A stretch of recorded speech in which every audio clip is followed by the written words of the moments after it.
Genesis 35. Then God said to Jacob, "Go up to Bethel and settle there, and build an altar there to God, who appeared to you when you were fleeing from your brother Esau." So Jacob said to his household and to all who were with him, "Get rid of the foreign gods you have with you, and purify yourselves and change your clothes. Then come, let us go to Bethel, where I will build an altar to God, who answered me in the day of my distress, and who has been with me wherever I have gone." So they gave Jacob all the foreign gods they had and the rings in their ears, and Jacob buried them under the oak at Shechem.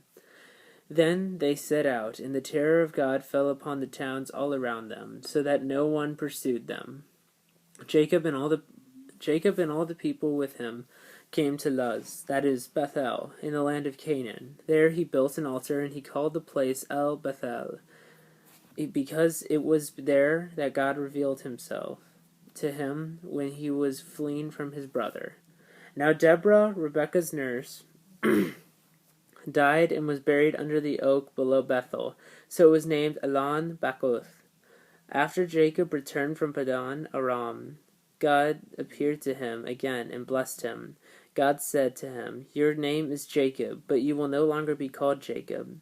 Your name will be Israel." So he named him Israel. And God said to him, "I am God Almighty. Be fruitful and increase in number. A nation and a community of nations will come from you, and kings will come from your body. The land I gave to Abraham and Isaac I also give to you, and I will give this land to your descendants after you." Then God went out from him at the place where he had talked with him.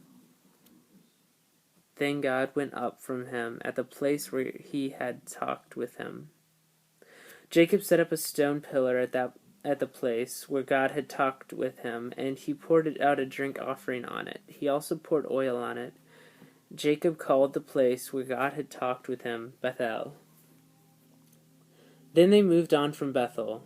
While they were still some distance from Ephrath, Rachel began to give birth and had great difficulty. And as she was having great difficulty in childbirth, the midwife said to her, "Don't be afraid, for you have another son." As she breathed her last, for she was dying, she named her son Ben-Oni, but his father named him Benjamin. So Rachel died and was buried on the way to Ephrath, that is Bethlehem.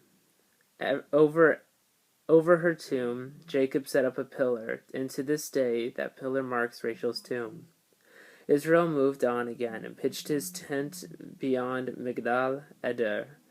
While Israel was living in that region, Reuben went in and slept with his father's concubine Bilhah, and Israel heard of it. Jacob had 12 sons, the sons of Leah: Reuben, the firstborn of Jacob; Simeon, Levi, Judah, Issachar, and Zebulun. The sons of Rachel: Joseph and Benjamin. The sons of Rachel's maidservants: Bilhah, Dan, and Naphtali. The sons of Leah's maidservants: Zilpah, Gad, and Asher.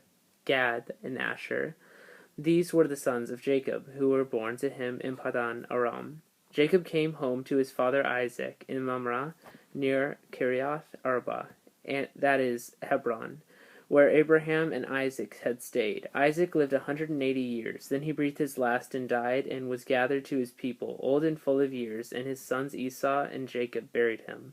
End of Genesis chapter 35.